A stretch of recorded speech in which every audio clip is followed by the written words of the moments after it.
Okay, good morning all. Welcome to Learners Academy. Morning.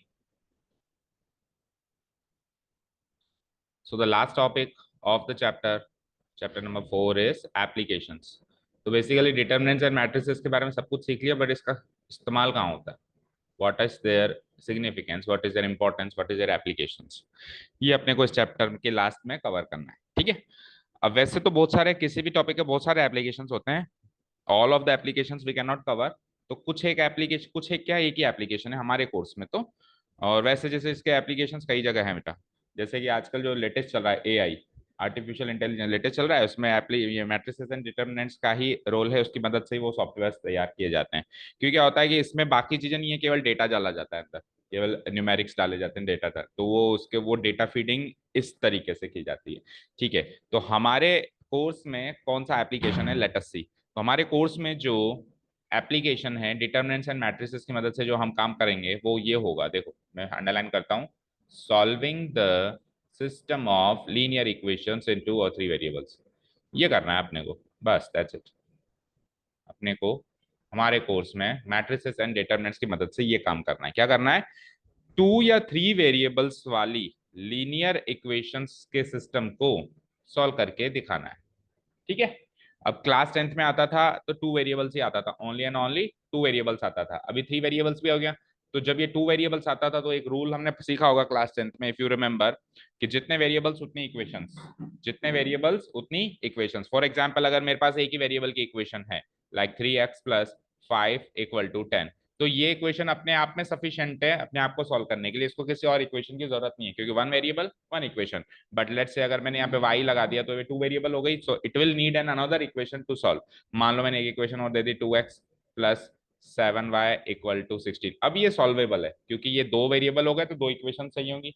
कल को मैंने तीसरा वेरिएबल इंट्रोड्यूस कर दिया, लाइक 10z एंड 16z, तो अगेन अब ये नॉन सॉल्वेबल हो गई। अगेन ये क्या हो गई, नॉन सॉल्वेबल हो गई। क्यों? क्योंकि अब ये 3 वेरिएबल हो गई और इक्वेशंस कितनी बची हमारे पास, 2। ठीक है, वेरिएबल्स कितने हो गए, 3, और इक्वेशंस कितनी हो गई, 2। तो again it will need an another equation to get solve. अब एक्स वाई जेड की वैल्यू निकालने के लिए तीसरी इक्वेशन भी चाहिए होगी। लेट्स मैंने जैसे कि मैंने इंट्रोड्यूस कर दी, मान लो x + 10y = 7z। अब ये तीनों वेरिएबल्स और 3 इक्वेशंस हो चुकी हैं। सो अब इसको सॉल्व किया जा सकता है। तो यहां तक जो मैंने कहा समझ आया, बोलो।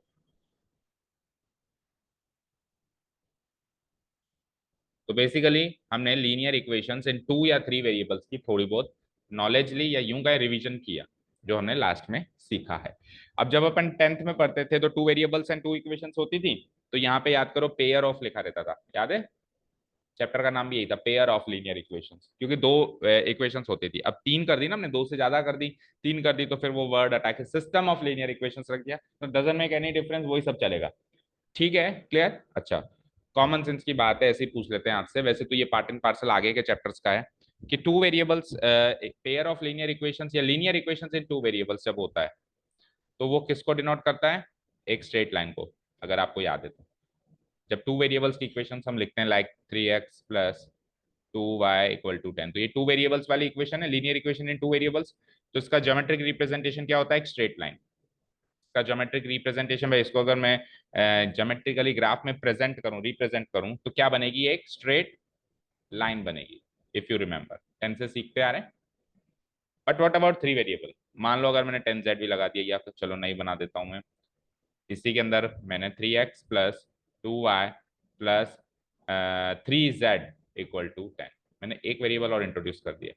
तो इसका जो ज्योमेट्रिक रिप्रेजेंटेशन होगा, ऐसी गैस करके बताओ क्या होगा। बिल्कुल इस चैप्टर का पार्ट एंड पार्सल नहीं है जो मैं पूछ रहा हूं आपसे, बट क्योंकि 3 वेरिएबल्स की इक्वेशंस यहाँ पे आएंगी, उनको सॉल्व तो हम करेंगे, तो हम सॉल्व तो करेंगे, बट क्या होगा उसका ज्योमेट्रिक रिप्रेजेंटेशन आगे तो सीखना ही है। तो ये सारे सवाल हमारे माइंड में घूमने चाहिए। ठीक है, एक्स्ट्रा क्वेश्चन हमारे दिमाग में हमेशा घूमने चाहिए कि ये हम 2 वेरिएबल्स वाली हम कर चुके हैं, 3 वेरिएबल्स, 2 वेरिएबल से लाइन बंदी, 3 वेरिएबल से क्या बनेगा, ये एक्स्ट्रा सोचोगे है तो ही एक्स्ट्रा तो परफेक्ट सीख पाओगे, मतलब परफेक्शन की तरफ सीख पाओगे। अब बाकी केवल बुकिश लैंग्वेज है, वही सीखना है, वही वहीं तक सीमित रहना है, तो फिर वो जो हम चाहते हैं भीड़ से बाहर आना, वो नहीं हो पाएगा, फिर भीड़ में ही रह जाएंगे।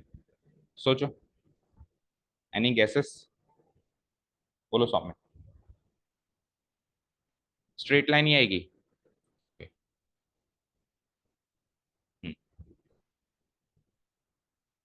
Then what is the difference? अच्छा, ये 3D में स्ट्रेट लाइन आएगी और वो 2D में आएगी। 3 वेरिएबल आ गया तो 3D में तो चले गए हम, दैट इज फाइन, पर 3D के अंदर क्या क्या चीजें बनी जा सकती हैं? 3D के अंदर लाइन बनी जा सकती है, सो स्ट्रेट लाइन ही होगी लेकिन 3D में होगी, ऐसा आप कहना चाह रहे हैं Sakshi? No guesses? So actually it is an equation of a plane, it is the equation of a plane. कल तक अपन कार्टेशियन प्लेन में काम करते थे, वही हमारी दुनिया थी, मतलब हम कुएं में थे, कुएं के मेंढक थे, कुएं से बाहर आ गए, तो कुएं से बाहर आ गए, तुमने देखा ऐसे कुएं तो बहुत सारे हैं, तो ऐसे प्लेन्स तो बहुत सारे हैं, हम स्पेस में आ गए अभी, we are in 3D space. तो 3D स्पेस में मान लो ये भी एक प्लेन है, ये भी एक प्लेन है, ये टेबल भी एक प्लेन है, वो गेट भी एक प्लेन है, ये फ्लोर भी एक प्लेन है, ये भी फेल है, ये वॉल भी एक प्लेन है। So there are infinite number of planes in a 3D space. तो ये इक्वेशन एक प्लेन की है। हर एक प्लेन को कुछ ना कुछ एक यूनिक प्लेन को रिप्रेजेंट करने के लिए एक रिप्रेजेंटेशन तो चाहिए होगा ना। So that is a representation of a plane. जैसे जैसे वेरिएबल बढ़ाते जाएंगे वैसे वैसे डायमेंशन बढ़ता जाएगा। जैसे 3 वेरिएबल है तो प्लेन, 2 वेरिएबल प्लेन से छोटा डायमेंशन लाइन, अब 1 वेरिएबल पॉइंट। अगर मैं 1 वेरिएबल की इक्वेशन बनाऊं तो एक नंबर लाइन एक प्लॉट को रिप्रेजेंट करेगा, एक पॉइंट को रिप्रेजेंट करेगा। समझ गए? So this is the way. हाँ, आपने वो बात कही कि सर 3D में भी तो लाइन बन सकती है, बिल्कुल बन सकती है, लेकिन उसकी इक्वेशन XYZ में ही बनेगी, लेकिन ऐसी नहीं बनेगी, कुछ और बनेगी। We will study in 3D chapter number 12। Okay, चलें अभी आगे। चलो, अभी का जो क्या मुद्दा है हमको, कि एक system of linear equations in 2 variables या 3 वेरिएबल्स आ जाएं। ऑब्वियस बात है, 2 वेरिएबल्स आएंगे तो 2 इक्वेशंस देगा, और 3 वेरिएबल्स आएंगी तो 3 इक्वेशंस देगा, because that is a necessity, जितने वेरिएबल्स उतनी इक्वेशंस। तो उसको सॉल्व कैसे करें, बात ये। अब सुनो, पहले 2 वेरिएबल से स्टार्ट करता हूँ, रफली बात करेंगे। Let's say 2x plus 3y equal to 10 and 7x plus 5y equal to let's say 12। ये मैंने 2 वेरिएबल्स में इक्वेशंस बना दी, तो पेयर ऑफ, ठीक है। सो भूल जाओ मैट्रिसेस डिटरमिनेंट्स, इसको सॉल्व कैसे करते हो? इसको वैसे जनरली सॉल्व कैसे करते हैं 2 वेरिएबल्स 2 इक्वेशंस? क्या, तेज बोलो। मेथड्स होते हैं जैसे कि elimination, substitution, graphical representation, cross multiplication, etcetera. Okay, अब मुझे एक चीज बताओ, लेट अस से इसके मैं कुछ कोएफिशिएंट्स बदल देता हूँ, चलेगा? मैंने इसके कोएफिशिएंट्स बदल दिए, 4x 4x 6y। अभी भी वैसे ही सॉल्व करोगे? अब मेरा सवाल चेंज हो गया, सॉल्व कर सकते हो क्या इसको? Can you find a unique solution of x comma y? क्यों? क्योंकि लाइंस पैरेलल हैं। How would you know? Coefficients का कंपैरिजन करके। बहुत अच्छा सा एक मेथड था क्लास 10th में, a1/a2 and b1/b2 and c1/c2 को करिए कंपेयर, राइट? सो a1/a2 2/4 1/2, b1/b2 यानी 3/6 वो भी 1/2, एंड c1/c2 10/12 यानी कि 5/6। so a1/a2 is equal to b1/b2 but not equal to c1/c2 was the was the symmetry used for parallel lines। parallel lines कह दो, या नेचर ऑफ सॉल्यूशन की बात करें तो no solution. Parallel lines and nature of solutions की बात करें तो नो सॉल्यूशन। इन केस ये इसके इक्वल आ जाता है तो क्या होता था बताओ? तीनों इक्वल आ जाते थे तो क्या होता था? Coincident lines and nature of solutions क्या कहते थे? Infinitely many solutions. और इन केस शुरू के ही दोनों अनइक्वल आ जाए तो फिर तीसरे की बात ही नहीं की जाती थी, वो क्या था? Unique solution and intersecting lines, unique solution and intersecting lines. ठीक है, समझ आया ना? यहाँ तक ये रिवीजन हो गया हमारा। दैट मीन्स इक्वेशंस को सॉल्व करने से पहले ये देखा जाता है कि वो सॉल्वेबल है या नहीं है। यस और नो? मैंने कहा इसको सॉल्व करो, तो पहले तो आप ये देखोगे सॉल्वेबल, मतलब हम हमेशा तभी सॉल्व करते हैं जब यूनिक सॉल्यूशन होता है, otherwise we will not solve. हम हमेशा क्यों नहीं सॉल्व करते? देखो 3 तरीके के सॉल्यूशंस हो सकते हैं, unique, infinitely many, no. Unique में तो हम करते ही हैं सॉल्व। नो सॉल्यूशन में लाइंस पैरेलल हैं, they will not intersect each other at any point, तो सॉल्यूशन निकलेगा ही नहीं, तो क्यों सॉल्व करें? इनफाइनाइट मैनी सॉल्यूशन में लाइन के ऊपर लाइन है, they are coincident lines. Line के ऊपर लाइन कहने के लिए कोइंसिडेंट लाइन से बेटा देखा जाए तो एक ही लाइन है, उसी इक्वेशन का ट्वाइस कर दूं मैं। जैसे मान लो मैं इसी इक्वेशन का ट्वाइस कर दूं, इंटू टू इंटू करके एक नई इक्वेशन बना दूं, like 4x plus 6y equal to 20, तो क्या हम इसको नई इक्वेशन मानेंगे कि बेटा वही तो इक्वेशन है, अब इसमें टू कॉमन के लेके वापस वो बना दो? तो कोइंसिडेंट लाइंस जैसी तो कोई चीज होती ही नहीं है वैसे देखा जाए तो। भाई लाइन के ऊपर लाइन क्या होता है, वो एक ही लाइन हो गई ना, हम क्यों उसको दो लाइन माने? तो इसलिए जब एक ही लाइन है तो मैं क्यों सॉल्व करूं? तो सॉल्व कब किया जाता है? जब यूनिक सॉल्यूशन है।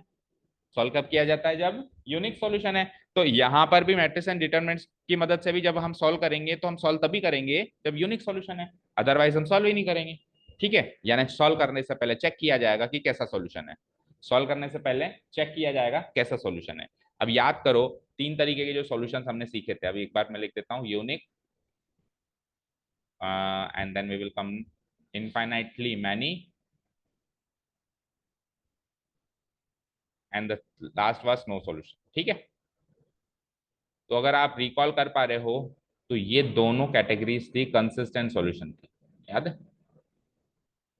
And this was inconsistent. बोलो, डू यू रिमेम्बर? मतलब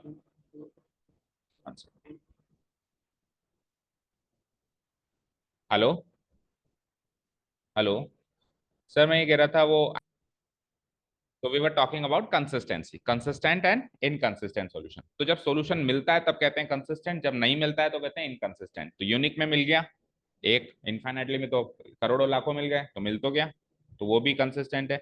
और जब नहीं मिलता है तो हम क्या कहते हैं? इनकंसिस्टेंट। दैट मीन्स हमको सबसे पहले क्या चेक करना है? कंसिस्टेंसी। क्या चेक करनी है? कंसिस्टेंसी। तो देखो यहाँ पे हम स्टार्ट करें तो अभी लिखवा भी दूंगा, तो सबसे पहले उसने क्या कहा कि चेक करो कंसिस्टेंसी।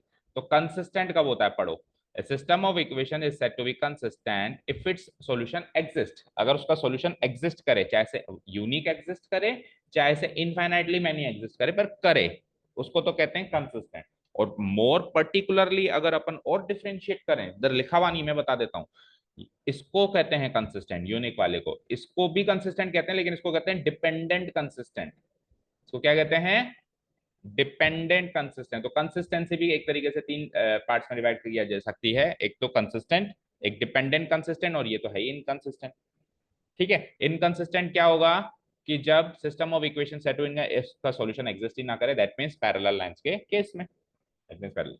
ठीक है, अब यहाँ पे नोट पढ़ो, in this chapter we restrict ourselves to the system of linear equations having unique solutions only। that means हम consistency चेक करेंगे, उसमें से यूनिक आएगा तो ही हम आगे सॉल्व करने के लिए जाएंगे, नहीं तो हम सॉल्व करने लायक नहीं जाएंगे। यानी 99% तो क्वेश्चन ही अपने को वैसे ही मिलेंगे यूनिक वाले, 1% अगर क्वेश्चन अपने को उन दोनों में से मिल गए तो अपन बस ये डिक्लेयर करके छोड़ देंगे इसका यूनिक नहीं है इसलिए हम सॉल्व नहीं कर रहे। ठीक है, समझ आया? अब सवाल ये आता है कि सर सॉल्व करें कैसे? कैसे हम मैट्रिसेस एंड डिटर्मिनेंट्स की मदद से पहले कंसिस्टेंसी पता लगाएं और कंसिस्टेंसी पता लगा के फिर उनको सॉल्व भी करें। सो कैसे करें? ठीक है ना, सवाल ये। तो देखो स्टार्ट राइटिंग, कुछ एक चीजें लिख लेते हैं अब अपन, और फिर लिखते लिखते समझते हैं।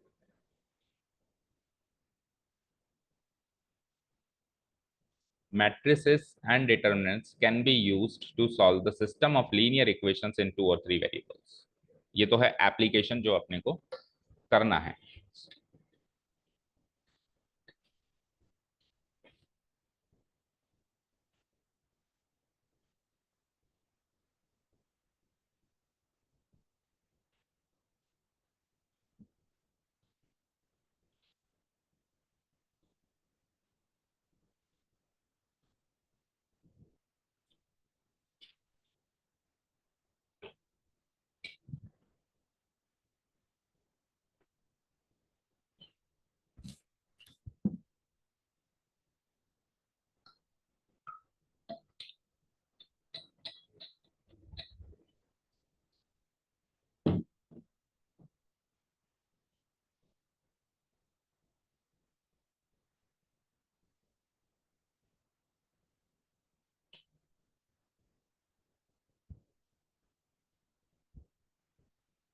लिखिए यहाँ तक। इसके लिए क्या करना पड़ेगा? ऑब्वियस बात है, इक्वेशंस गिवन होंगी, गिवन इक्वेशंस को पहले तो मैट्रिक्स फॉर्म में चेंज करना पड़ेगा। क्या करना पड़ेगा? गिवन इक्वेशंस को मैट्रिक्स फॉर्म में चेंज करना पड़ेगा। किसी ने कहा मैट्रिसेस एंड डिटरमिनेंट्स की मदद से इसको सॉल्व करो, तो पहले उसको मैट्रिक्स में कन्वर्ट तो करोगे तभी तो सॉल्व करोगे। So for this first of all the given system of linear equations has to be arranged in the matrix form. लिखा यहाँ तक. For this, first of all, the given system of linear equations has to be arranged in the matrix equation form as follows. Matrix equation form में इसको arrange करेंगे. अब ये कैसी form है उसके बारे में बात करते हैं अभी.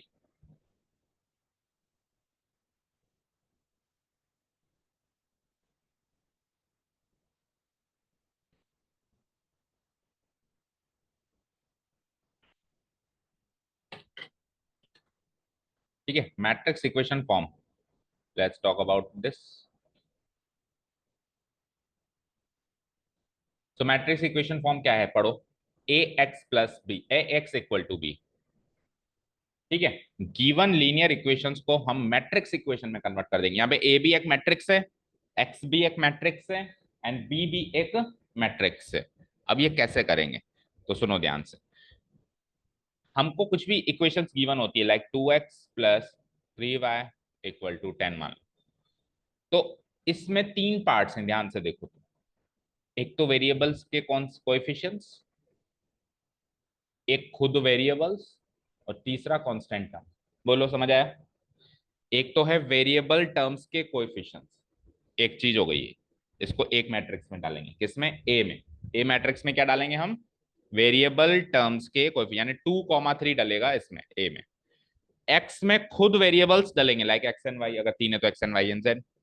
और फिर बी में क्या डलेगा, इक्वल टू कांस्टेंट टर्म्स, क्योंकि उधर भी इक्वल टू कांस्टेंट टर्म आ रहा है, तो इधर भी इक्वल टू कांस्टेंट टर्म वाली मैट्रिक्स डलेगी बी. उसके अंदर हम क्या डाल देंगे, 10 को डाल देंगे. अब ये डालें कैसे, ताकि इनका प्रोडक्ट इक्वेशन बनाए. हमको इनको इस तरीके से फिट करना पड़ेगा तीनों मैट्रिक्स में, ताकि ए मैट्रिक्स को एक्स मैट्रिक्स से गुणा कराने पे, मैट्रिक्स मल्टीप्लिकेशन करने पे बी मैट्रिक्स बन सके, और इस कॉम्बिनेशन से वो इक्वेशंस फ्रेम हो सके. इस तरीके से अपने को फिट करना है. अब ये काम कैसे किया जाए, तो देखो जरा ध्यान से. एग्जाम्पल लेते हैं. जैसे सपोज करो, टू वेरिएबल का ले लेते हैं फिलहाल. 2x+3y इक्वल टू 10 ये लिखा मैंने. कोई भी दूसरी इक्वेशन ले लेते हैं, 3x-7y इक्वल टू 15. तो सपोज करो ए मैट्रिक्स में तो मैंने डाल दिए ये चार कोएफिशिएंट्स. कौन कौन से, 2, 3, 3 एंड -7. कैसे, यहाँ देखो. यहाँ देखो, 2, 3, 3, -7. ये तो हो गई हमारी ए मैट्रिक्स. एक्स मैट्रिक्स में मैंने क्या कहा, आपको वेरिएबल्स डालने. वेरिएबल्स क्या है, एक्स एंड वाई. और उसको मैंने 2/1 की मैट्रिक्स बना दी, एक्स एंड वाई. कोई डाउट नहीं है. इक्वल टू बी मैट्रिक्स में क्या डालना है आपको, कांस्टेंट टर्म्स. बी मैट्रिक्स में आपको क्या डालना है, कांस्टेंट टर्म. कांस्टेंट टर्म्स में वो भी एक 2/1 की मैट्रिक्स बनेगी, 10, 15. तो अब देखना यह है कि इन दोनों का प्रोडक्ट इक्वल टू दिस लिखने से वो इक्वेशंस बनती हैं कि नहीं बनती है. एम ही तो ना डाल सकते हैं. अगर ये से कॉन्फ़िगर होता है तभी डाल सकते हैं. अब वो कॉन्फ़िगर होता है कि नहीं होता है, चेक करते हैं. तो मुझे बताओ, ये 2/2 की मैट्रिक्स है, ये 2/1 की है. So is the matrix multiplication possible, and the answer will be a 2/1 matrix. आ रही है, ऑर्डर मैच हो गया. अब अगर मैं इसको से गुणा कराता तो क्या करता, रो 1 कॉलम 1, यही कराता, यही कराता ना. सो 2 × x + 3 × y, यही करता, टेल मी, यही करता. फिर रो 2 कॉलम 1, तो क्या होता, 3x-7y. तो ये जो 2/1 की मैट्रिक्स बनती, इसमें दो एलिमेंट्स यही होते हैं. इन दोनों का प्रोडक्ट कराने पे जो 2/1 की मैट्रिक्स बनती यही होते हैं. इक्वेट किससे कर रहे हैं हम, 10, 15, जो खुद भी एक 2/1 की मैट्रिक्स है. So equality of two matrices के कॉन्सेप्ट से एलिमेंट टू एलिमेंट मैच करेगा. तो 2x + 3y equal to 10, and here we get 3x - 7y equal to 15. So have we got the same equations which were given? ठीक है. सो अगर हम किसी भी पेयर ऑफ लीनियर इक्वेशन या सिस्टम ऑफ लीनियर इक्वेशंस को A x equal to B type के matrix equation में अरेंज कर दें, जहां पे ए मैट्रिक्स में वेरिएबल टर्म्स के कोएफिशिएंट्स हों, एक्स मैट्रिक्स में खुद साक्षात वेरिएबल टर्म्स हों, और इक्वल टू बी मैट्रिक्स में कांस्टेंट टर्म्स हो, तो वो जो given system of linear equations और ये जो मैट्रिक्स इक्वेशन है एक दूसरे से कॉन्फिगर्ड है. यानी कि हम कर सकते हैं, यानी कि हम यहाँ से ये एलिमेंट्स उठा के इस इक्वेशन में डाल सकते हैं. वी आर अलाउड, क्योंकि सॉल्व करने से वही मिलता है वापस. ठीक है ना.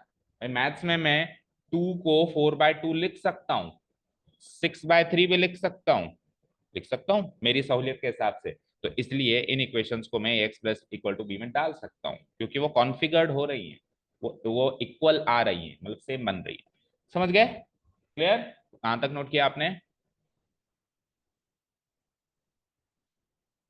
देखो, अब किस में क्या लेंगे? ए मैट्रिक्स में लेंगे। ए एक मैट्रिक्स, एक स्क्वायर मैट्रिक्स बनेगी जिसके elements coefficients of the variable terms हो, जिसके A matrix is the square matrix whose elements are the coefficients of the variable terms of the given equation.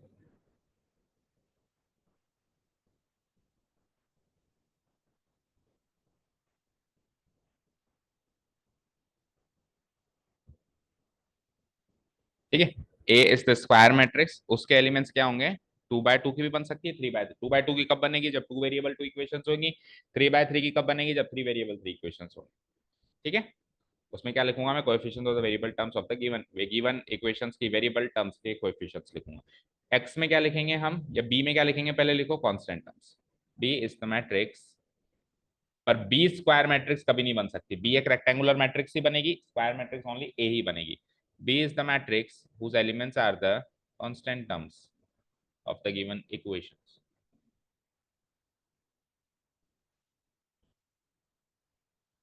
And X will be the matrix जिसमें खुद साक्षात बैठे हैं हमारे कौन? Variables. और एक्स मैट्रिक्स भी रेक्टेंगुलर बनेगी।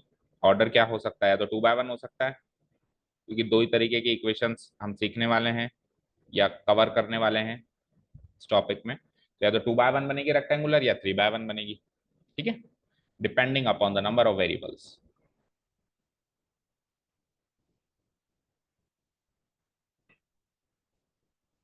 Depending upon the number of variables used in the given equations.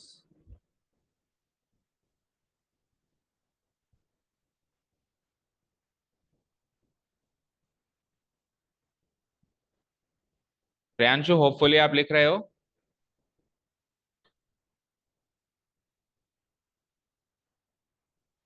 If हाँ you लिख रहा हूँ don't sir. mind, can we see you whether you are writing or not?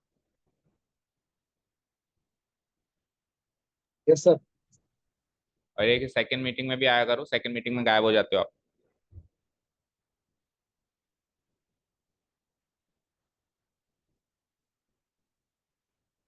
अभी नींद से उठे हो ऐसा लग रहा है, नहीं लग रहा? आज नहीं उठ गया था। Okay, anyways. हाँ जी। Number of variables used in the given equations, और उसके एलिमेंट्स क्या होंगे? खुद variables, and whose elements are the variables itself, such as X Y Z etcetera. Whose elements are the variables itself,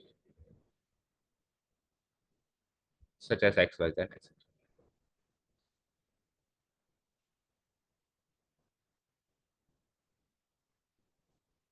ABC भी आ सकता है, पीक्यूआर भी आ सकता है। ठीक है, तो ये लिख लिया हमने।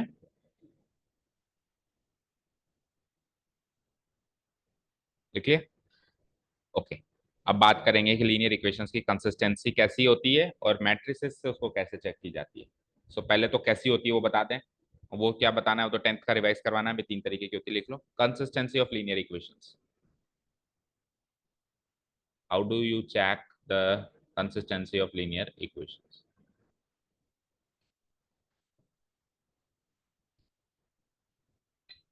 The system of linear equations can possibly have 3 types of solutions. 3 से ज्यादा नहीं हो सकते। कोई भी सिस्टम ऑफ लीनियर इक्वेशंस है, उसमें इन 3 से के बगैर और कोई सॉल्यूशन नहीं हो सकता।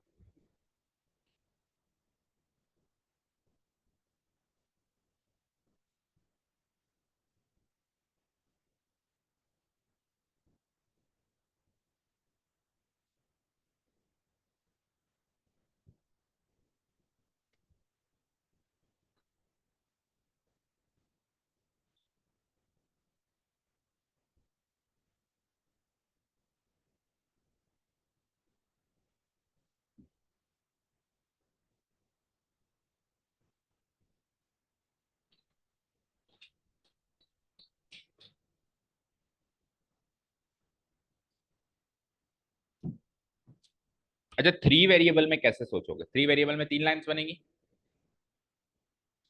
तीन वेरिएबल में 3 लाइन्स बनेंगी क्या? बनेगी नहीं, प्लेन बनेगा, बताया ना।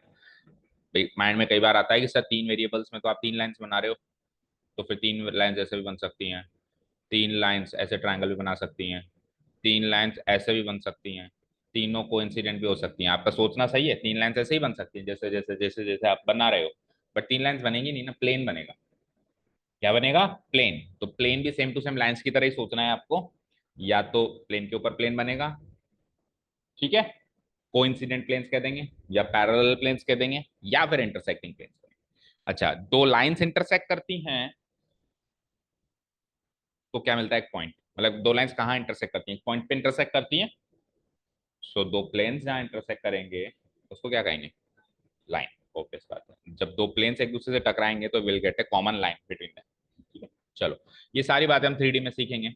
बहरहाल हम पहले इसी को कवर करते हैं। सो 3 तरीके के सॉल्यूशंस के बारे में लिख लिया आपने, unique, unique solution, no solution, and the third one is what? Infinitely many solutions. चलते हैं।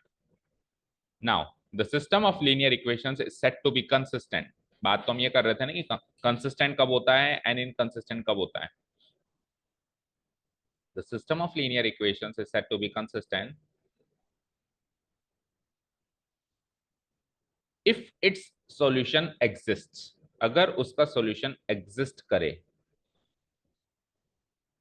चाहे वन हो, यानी वन को यूनिक कह सकते हो, या मैनी हो, पर एग्जिस्ट करे, तब वो कंसिस्टेंट कहा जाता है। And it is set to be inconsistent, और उसको इनकंसिस्टेंट कब कहा जाता है? जब एग्जिस्ट ही ना करें, that mean does not exist, does not exist.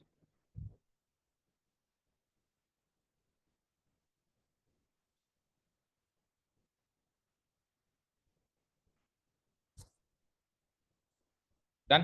तो एक कंसिस्टेंसी चार्ट बना लें हम। सो कुछ इस तरीके से बन जाएगा कि कंसिस्टेंसी चेक करने के लिए या तो कंसिस्टेंट होगा या इनकंसिस्टेंट होगा। कंसिस्टेंट होगा तो फिर यूनिक सॉल्यूशंस, या इनफाइनाइटली मेनी सॉल्यूशंस, और इनकंसिस्टेंट में नो। जो भी मैंने बना के दिखाया था सेम वैसे कॉपी पेस्ट कर लो।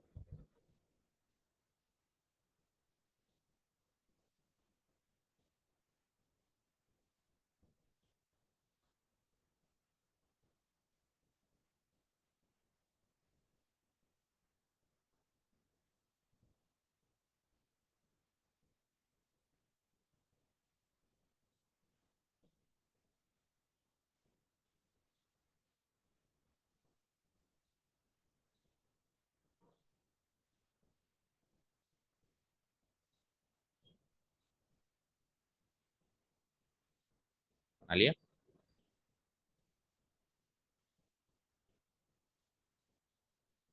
ठीक है। So unique, infinitely many, and no.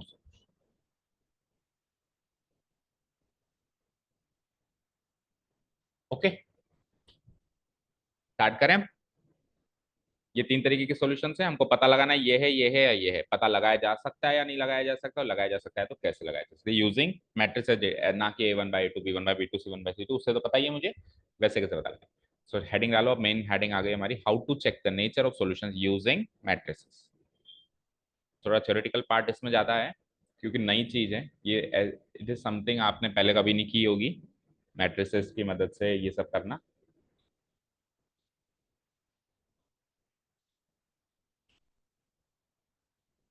How to check the nature of solutions using matrices.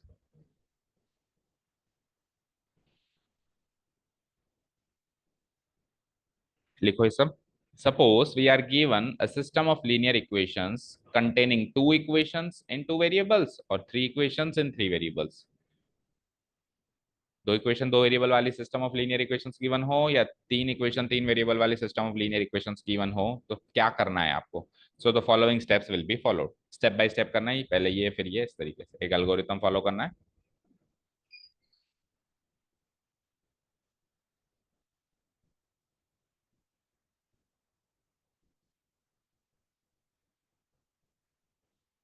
देख लिया? सो स्टेप्स क्या फॉलो होंगे? Following steps are followed. पहला स्टेप तो यही होगा कि गिवन इक्वेशंस को मैट्रिक्स में अरेंज करो, A x equal to B, following steps are followed. Write the system of linear equations in matrix equation form. Step number 1 is very much clear to you. Write the system of linear equations in matrix equation form. और matrix equation form कैसी है? A x equal to B.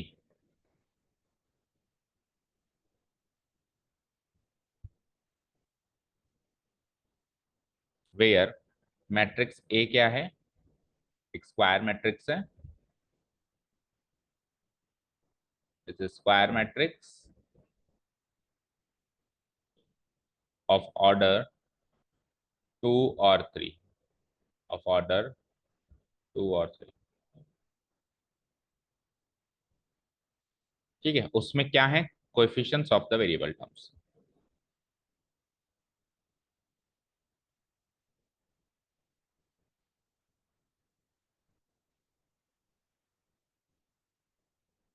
ठीक है, चलो. अगर matrices की मदद से नहीं पता लगाएं, वैसे ही पता लगाएं, तो कैसे पता लगाते थे? एक बार फिर से रिकॉल करो. A1/A2, B1/B2, C1/C2 के रेशियो को कंपेयर करके. तो उसको कंपेयर कैसे करते हो आप? A1/A2 अगर B1/B2 के अनइक्वल आ जाए तो यूनिक सॉल्यूशन, और अगर इक्वल आ जाए तो फिर यूनिक तो नहीं है. अब उन दोनों में से कोई है. उन दोनों में से कौन सा है, वो करने के लिए आगे की कहानी करनी पड़ती है. आगे की कहानी यानी कांस्टेंट टर्म से कंपेयर करना पड़ता है. यही करते हो? यानी पहले क्या करते हो? पहले कांस्टेंट टर्म पे ध्यान ही नहीं देते हो. पहले आप कांस्टेंट टर्म पे ध्यान ही नहीं देते हो, केवल वेरिएबल टर्म्स के कोएफिशिएंट्स को ही कंपेयर करते हो.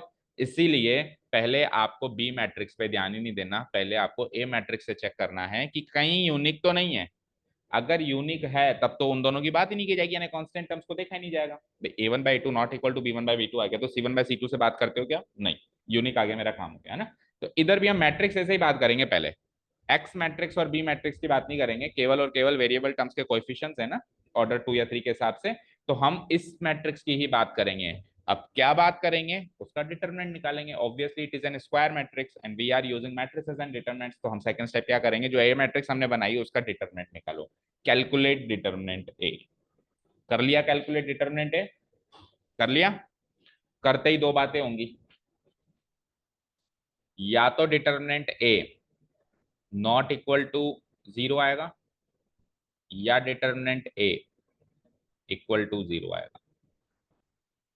दूसरी भाषा में बात करूं, या तो ए मैट्रिक्स एक नॉन सिंगुलर मैट्रिक्स होगी या सिंगुलर होगी. कब तो सिंगुलर होती है, कब नॉन सिंगुलर होती है? नॉट इक्वल टू 0 में क्या होती है? सिंगुलर या नॉट नॉन सिंगुलर? क्या होती है? Non singular. इस केस में क्या होती है? Non singular. और इस केस में क्या होती है? सिंगुलर. सही कह रहे हो या उल्टा कह रहे हो?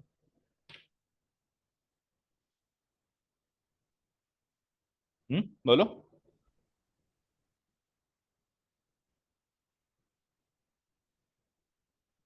सही कह रहे हो या उल्टा कह रहे हो? सही है? नहीं है पता? क्यों? पुरानी क्लासेस नहीं देखी?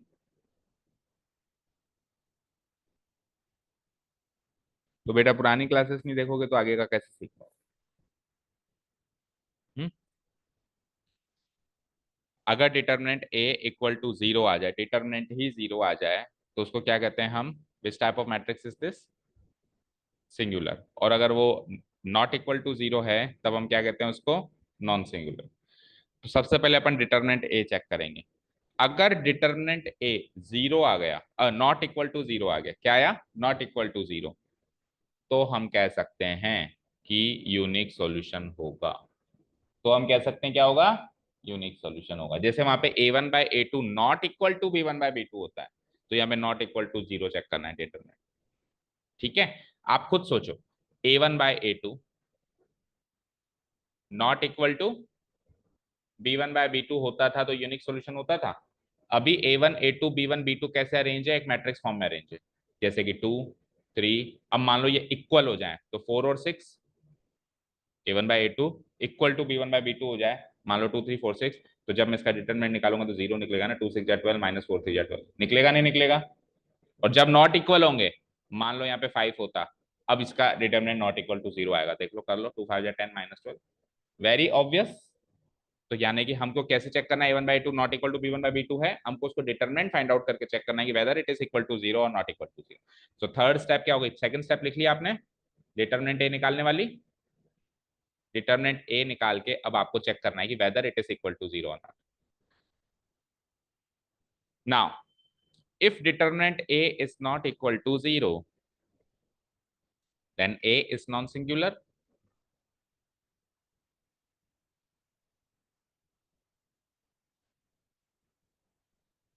If determinant a is not equal to 0, then a is non-singular.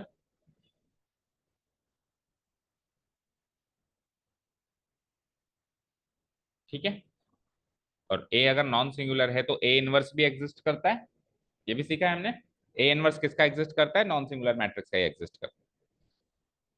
तो यहाँ पे हम क्या करेंगे, यूनिक सॉल्यूशन डिसीजन देंगे, कंसिस्टेंसी का डिसीजन क्या देंगे, यूनिक सॉल्यूशन। अब एक बार डिसीजन मिल गया तो प्रोसेस को स्टॉप कर दो, आगे नहीं करना उसको सॉल्व। ठीक है, therefore answer will B, consistency का कंक्लूजन क्या हो जाएगा, unique solution and the process stopped. वहां पे लिख देंगे हम, प्रोसेस हो गया हमारा स्टॉप। लेकिन सर अगर दूसरी बात हो गई, दूसरी बात क्या हो सकती है कि साहब वो इक्वल टू जीरो आ जाए, if determinant A equal to zero आ जाए, तब ए सिंगुलर हो जाएगी, नॉन सिंगुलर नहीं रहेगी, क्या हो जाएगी वो, क्या हो जाएगी, सिंगुलर हो जाएगी। तो सिंगुलर हो जाएगी तो सिंगुलर मैट्रिक्स का इनवर्स एग्जिस्ट करता ही नहीं है, A inverse does not exist आ जाएगा। ठीक है, वो तो बात ठीक है, लेकिन अब सॉल्यूशन किस टाइप का होगा, सवाल ये है कि नो सॉल्यूशन होगा या इनफाइनाइटली मेनी सॉल्यूशन, सवाल इस बात का है ना। तो बेटा जब a1/a2 इक्वल टू b1/b2 हो जाता था तो यूनिक तो नहीं होता था, लेकिन उन दोनों में से क्या होता था इतनी आसानी से तो ना पता लगता था, क्या करना पड़ता था, c1/c2 से और कंपेयर करके देखना पड़ता था। तो यहाँ पर भी अब कुछ और करके देखना पड़ेगा। So A inverse does not exist, अगर ऐसा है तो फॉलो स्टेप थ्री, मतलब स्टेप थ्री पे तभी आना है, अगर देखो इधर देखो स्क्रीन पे एक बार, अगर ये केस हुआ तभी स्टेप थ्री पे आना है, अगर ये केस नहीं हुआ, नॉट इक्वल टू जीरो आ गया, तो स्टेप थ्री पे आने की जरूरत ही नहीं है, आंसर वहीं खत्म हो गया, unique solution done. Okay, so लिखो but if determinant A is equal to zero then A is singular,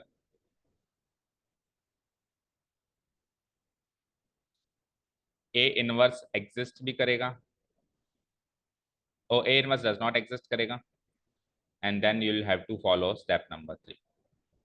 यहाँ पे तो unique solution answer okay, process stop हो गया, यहाँ पे आपको स्टेप नंबर थ्री फॉलो करना है। अब स्टेप नंबर थ्री क्या है साहब, तो स्टेप नंबर थ्री है जो ए इनवर्स एग्जिस्ट कर रहा है, एग्जिस्ट नहीं कर रहा है, उस मैट्रिक्स का आप एडजॉइंट निकालो। ठीक है भाई, हमने मैट्रिसेस डिटरमिनेंट में जो जो टॉपिक सीखे हैं वही यूज होंगे, उसके एप्लीकेशंस में क्या क्या सीखा था, डिटरमिनेंट निकालना सीखा था, एडजॉइंट निकालना सीखा था, इनवर्स निकालना सीखा था, ये तो किया था। तो अब क्या करेंगे हम, find adjoint of A. Adjoint of A समझते हो ना, क्या कौन सी मैट्रिक्स होती है, ए मैट्रिक्स की को फैक्टर्स की ट्रांसपोज्ड मैट्रिक्स होती है, को फैक्टर्स की क्या होती है, ट्रांसपोज्ड मैट्रिक्स। तो ये फाइंड एडजॉइंट ऑफ ए। अब एडजॉइंट ऑफ ए निकालने के बाद क्या करना है सर, इसको बी मैट्रिक्स से मल्टीप्लाई करना है।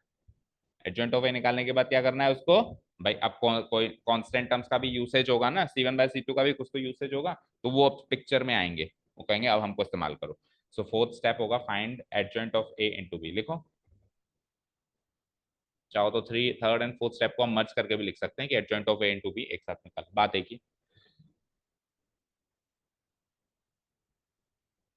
अब adjoint of A into B निकल गया आपके पास, मुझे बताओ ये क्या है, ये एक तरीके की मैट्रिक्स है या नहीं है, ये एक तरीके की मैट्रिक्स है या नहीं है। तो अगर ये एक तरीके की मैट्रिक्स है तो अगेन दो बातें हो सकती हैं, या तो इसकी value not equal to O आएगी या इक्वल टू ओ आएगी, जीरो नहीं है ये ओ है क्योंकि मैट्रिक्स है। भी एक मैट्रिक्स एक नल मैट्रिक्स बनाएगी या नहीं बनाएगी, ठीक है। अगर वो नहीं बनाती है, क्या कहा मैंने, अगर वो नहीं बनाती है ओ, तब the conclusion is no solution.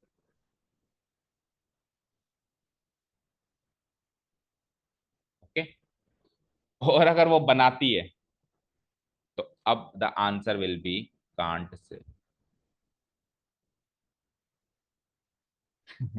ठीक है, अब आंसर क्या हो जाएगा, कांट से। तो कांट से का मतलब यानी मैट्रिसेस एंड डिटर्मिनेंट्स इस बात को बताने में सक्षम ही नहीं है कि किस टाइप का सॉल्यूशन है। कांट से का मतलब है यूनिक तो नहीं है, हाँ नो सॉल्यूशन इनफाइनाइट सॉल्यूशन है, अगेन कुछ भी हो सकता है। ओके, समझ आया?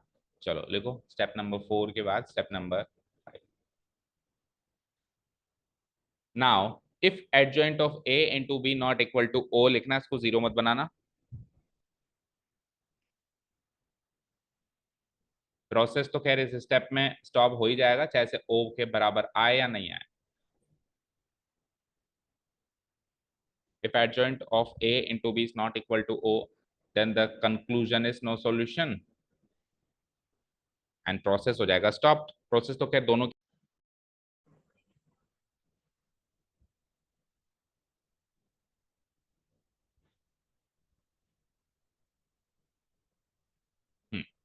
चलो लेट्स कंटिन्यू।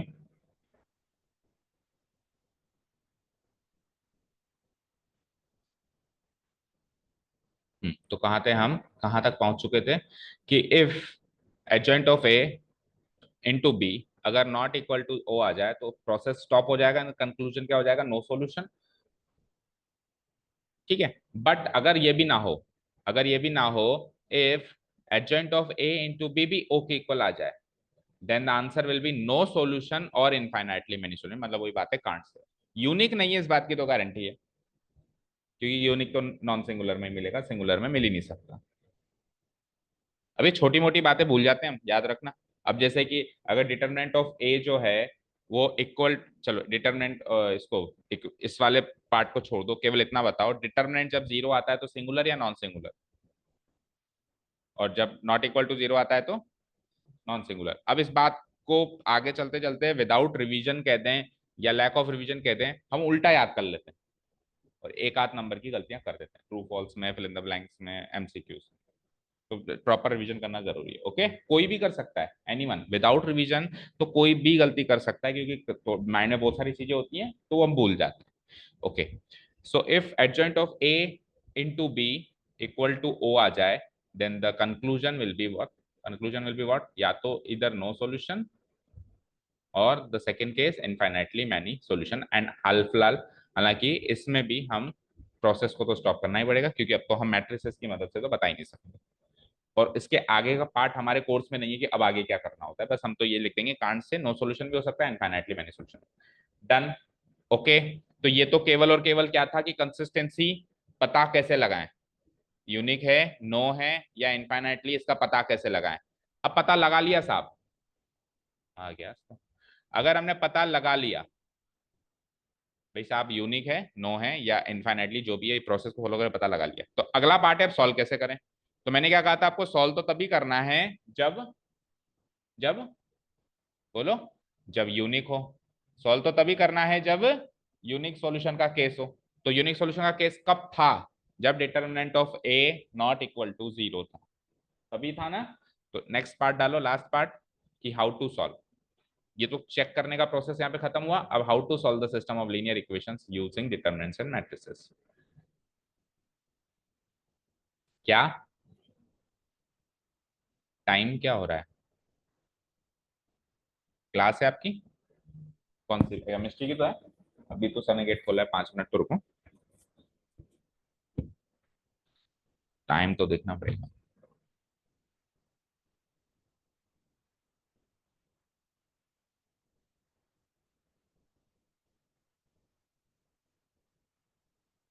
8:01। अब 2 मिनट हो गए। Okay, we are supposed to find the solutions of the system of linear equations only if it follows unique solution, only if it follows unique solution। तो पहले चेक करना है कि यूनिक सॉल्यूशन है या नहीं है, अगर वो यूनिक सॉल्यूशन फॉलो करता है तभी हमको सॉल्व करना है। ठीक है, अब सवाल है चेक करो तो चेक करना है, सवाल है सॉल्व करो तो भी पहले चेक करना है। समझ आया? क्यों? क्योंकि सॉल्व तो तभी करना है ना जब यूनिक है, तो चेक करेंगे जब तो पता चलेगा यूनिक है। आगे पैटर्न ऑफ क्वेश्चंस क्या रहेगा अभी बात करेंगे उसके। ठीक है, इसके लिए क्या करना पड़ेगा, the system of linear equations को पहले वही रिप्रेजेंट करना पड़ेगा, वही मैट्रिक्स फॉर्म में सब कुछ वही, यानी चेक करने का प्रोसेस तो सेम रहेगा। For this, the system of linear equations has to be represented in the above set matrix equation form as follows: Ax equal to b,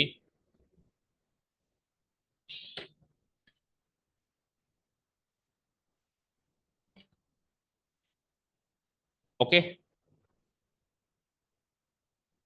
ये यूनिक सॉल्यूशन के बाद वाली कहानी है बेटा। अगर यूनिक सॉल्यूशन आ गया ना तो अब सॉल्व कैसे करेंगे उसके बाद की कहानी। ठीक है, ऊपर स्क्रॉल करना है, देखिए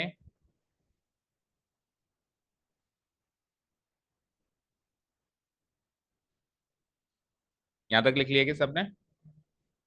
अब मुझे एक चीज बताओ, ए एक्स इक्वल टू बी जो मैट्रिक्स इक्वेशन है उसमें से आपको किसकी वैल्यू चाहिए, ए की, एक्स की, या बी की? एक्स की। एक्स मैट्रिक्स के अंदर ही तो बैठा है वेरिएबल्स, उन वेरिएबल्स की तो वैल्यू चाहिए। तो आपको अगर एक्स मैट्रिक्स को सॉल्व करना है तो ए मैट्रिक्स को वहां भेजना पड़ेगा, भेजना पड़ेगा। अब ये कोई नंबर थोड़ी ना कि हटा के बी डिवाइडेड बाई ए लिख दिया, ये कोई नंबर थोड़ा ना है, ये तो क्या है, मैट्रिक्स है। और मैट्रिक्स को एलएचएस से आरएचएस या आरएचएस से एलएचएस में भेजने के तरीके क्या है, प्री मल्टीप्लाई या पोस्ट मल्टीप्लाई। तो ए के बगल में ए इनवर्स को बैठाना पड़ेगा, तो प्री मल्टीप्लाई करना पड़ेगा। तो क्या स्टेप किया हमने, pre multiplying both sides by A inverse. समझ आया? Pre multiplying both sides by A inverse.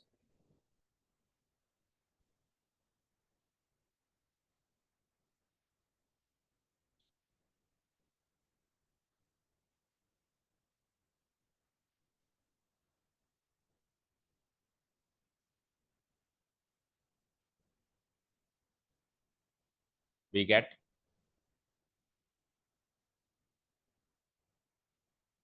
तो जैसे ही मैंने प्री मल्टीप्लाई किया तो ए इनवर्स इंटू एक्स बन गया यहाँ पे, ए इनवर्स इंटू एक्स बन गया, और यहाँ पे ए इनवर्स इंटू। अब ए इनवर्स इंटू ए आई होता है, एवरीवन नोस, रीजन डाल देंगे, because A inverse A equal to I. डाल दिया, because A inverse into A equal to I होता है। और नेक्स्ट स्टेप में I into X, everyone knows क्या होता है, आई इंटू एक्स एक्स होता है। आइडेंटिटी मैट्रिक्स को किससे मल्टीप्लाई, लाइक वन को किससे मल्टीप्लाई करो, one into three three, one into seven seven, one into five five. तो मैट्रिक्स की दुनिया में वन को कौन रिप्रेजेंट करता है, आइडेंटिटी मैट्रिक्स। तो आइडेंटिटी मैट्रिक्स को किससे मल्टीप्लाई करो, वही मैट्रिक्स आती है। मैट्रिक्स की दुनिया में जीरो को रिप्रेजेंट करता है ओ मैट्रिक्स, और वन को रिप्रेजेंट करता है आइडेंटिटी मैट्रिक्स। ठीक है, चलो। तो एक्स की वैल्यू आ जाएगी यहाँ पे A inverse equal to B. तो एक्स ही तो चाहिए था आपको, एक्स ही चाहिए था। तो एक्स आ चुका है finally, A inverse into B. यानी कि फाइनली आपको क्या करना है, ए इनवर्स इंटू बी निकालना है। और इसमें भी आप रीजन डाल देंगे, because I x equal to x था, इसलिए हमने वो लिख दिया। ठीक है, तो दैट इज इट। यानी कि क्या करना है साहब, जो वेरिएबल्स वाली मैट्रिक्स थी ना, ओ सॉरी, वेरिएबल्स के कोएफिशिएंट्स वाली मैट्रिक्स थी ना, उसका इनवर्स निकालना है।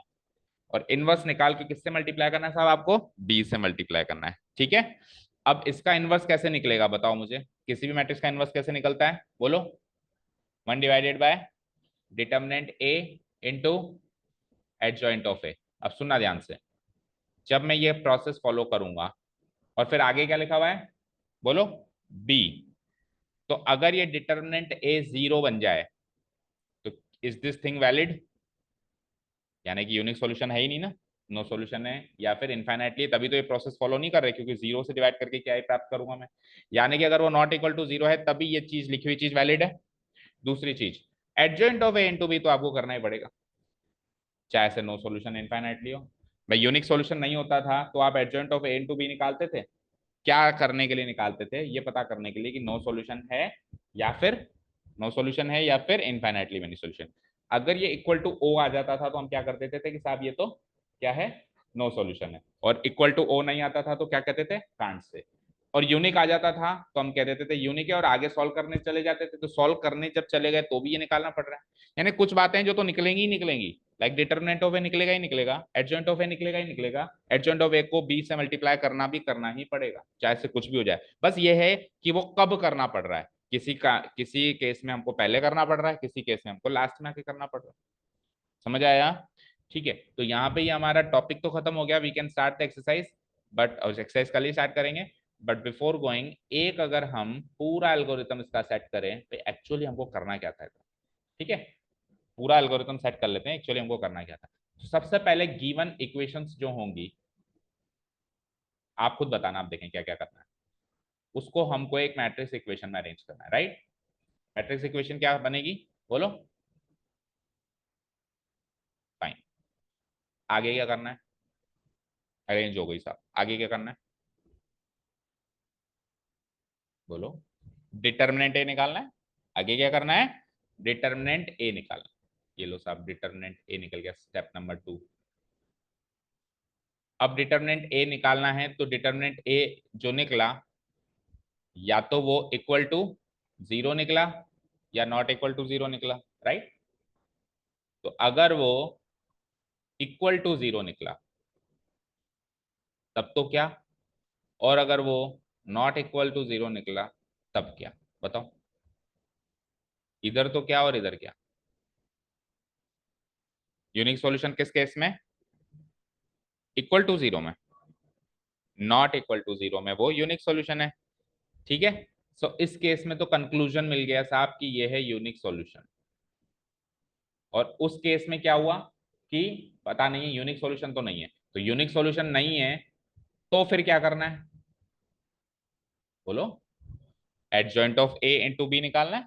तो फिर क्या करना है, adjoint of A multiplied by B निकालना है। ओके चलो उसकी बात बाद में करते हैं, इस केस में क्या आगे कहानी चलेगी। Adjoint of A into B निकालना। अब क्या होगा सर, ये जो निकाला है ये या तो इक्वल टू ओ आएगा या नॉट इक्वल टू ओ आएगा, तो ये बातें हो सकती हैं। ठीक है भाई, ये जो है adjoint of A into B, या तो नॉट इक्वल टू ओ या फिर adjoint of A equal into B equal to O, right. तो मुझे बताओ जब ये होगा तब क्या होगा, और जब वो होगा तब क्या होगा। जब ये हुआ तो कंक्लूजन इज नो सॉल्यूशन, और जब ये हुआ यानी पैरेलल लाइंस, कल को देखो क्वेश्चन घुमा फिरा के ऐसे आ जाए, चेक करो वेदर पैरेलल लाइंस है या नहीं, तो नो सॉल्यूशन आ गया तो पैरेलल लाइंस है। इधर बताओ इधर क्या होगा, कांट से, कांट से। बस ये गारंटी है कि यूनिक सॉल्यूशन नहीं है, बाकी उन दोनों में से क्या है, कांट से। चलो अब एक बार उधर भी आओ, यूनिक सॉल्यूशन आ गया, अब क्या करते हैं। यूनिक सॉल्यूशन आ गया तो अब क्या करते हैं, यूनिक सॉल्यूशन आ गया तो अब क्या करते हैं, सॉल्व करते हैं उसको। भाई सॉल्व कब कर सकते हो, जब यूनिक सॉल्यूशन है। इस केस में तो सॉल्वेबल ही नहीं है। इसमें इस केस में तो केवल और केवल कंक्लूजन्स दिए जा सकते हैं कि साहब कंक्लूजन ये है नो सॉल्यूशन, कंक्लूजन ये है कांट सॉल्व, पर सॉल्व तो नहीं किया जा सकता। इस केस में सॉल्व तो कर सकते हो, तो सॉल्व करने के लिए आगे क्या प्रयास करेंगे आप। यूनिक सॉल्यूशन आ गया, आप सॉल्व करना है, तो सॉल्व करने के लिए क्या करेंगे बताओ। क्या, अगेन हम वही करेंगे, adjoint of A into B. मैंने क्या कहा, adjoint of A into B तो निकालना ही है दोनों ही केस में, इधर किसी और पोजीशन पे निकालना है, इधर किसी और पोजीशन निकालना है। क्या निकालेंगे हम, again adjoint of A into B निकाल लिया। अब adjoint of A into B जो हमने निकाला है, उसको हम क्या करेंगे, डिटर्मिनेंट ए से डिवाइड करेंगे। क्या करेंगे, adjoint of A into B जो हमने निकाला है, इसको हम डिवाइड कर देंगे डिटर्मिनेंट ए से। और ये जो पार्ट होगा ना बेटा, ये एक्स मैट्रिक्स की वैल्यू होगी जो हमको फाइनली चाहिए था। इस मैट्रिक्स के अंदर जो भी एलिमेंट्स आएंगे ना, वही हमारे एक्स वाई जेड वेरिएबल्स के यूनिक सॉल्यूशन के आंसर्स होंगे। समझ आया। क्योंकि हमने क्या सीखा कि x equal to A inverse into B, और ए इनवर्स की वैल्यू जो है वो इतनी पार्ट में है, तो इंटू बी करेंगे तो इंटू बी। क्लियर। तो पूरा चार्ट आपके माइंड फ्रेम में बना हुआ होना चाहिए, हालांकि क्वेश्चंस करेंगे और प्रैक्टिस हो जाएगी। लेकिन क्या प्रॉब्लम क्या होती है कि जब क्वेश्चंस करके छोड़ देते हैं, आगे बढ़ जाते हैं, फिर भूल जाते हैं। ठीक है, तो घर जाके ये चार्ट खुद से बनाने की सोचना, बिल्कुल वीडियो को पॉज करके या हटा के, कि मैं भी एक बार बना के देखूं कि मेरे माइंड में वो फ्रेम हुआ कि नहीं हुआ। ठीक है। वन मोर थिंग, जब अगर क्वेश्चन अच्छे वेटेज का है, लाइक 4 नंबर का है, तो A x equal to B से x equal to A inverse B वाली जर्नी को नोट करके दिखाना, प्री मल्टीप्लाई कर रहे हो जो भी कर रहे हो। और इनकेस कम वेटेज का है, तो बस जस्ट आप A x equal to B से x equal to A inverse B direct भी लिख सकते हो, ये स्टेप्स लिखने की जरूरत नहीं है। समझ आया। और देखो शॉर्टकट क्या है, आपको एक्स की वैल्यू चाहिए, आपको ए को भगाना है। ए यहाँ पे प्री है या पोस्ट है, प्री, तो लगेगा भी प्री में। और इन केस अगर ये A x equal to B की जगह x A equal to B होता, और अब आपको एक्स की वैल्यू चाहिए होती, तो ए यहाँ पे प्री है या पोस्ट है, तो ए का ए इनवर्स वहां पे पोस्ट में लगता। This is the shortcut. Weightage ज्यादा है तो कोई शॉर्टकट नहीं, करके दिखाना, वेटेज कम है तो सीधे कर देना। Done, that is it. कल से एक्सरसाइज स्टार्ट कर सकते हैं हम। चलो, thank you so much for listening to us, have a nice day, keep learning.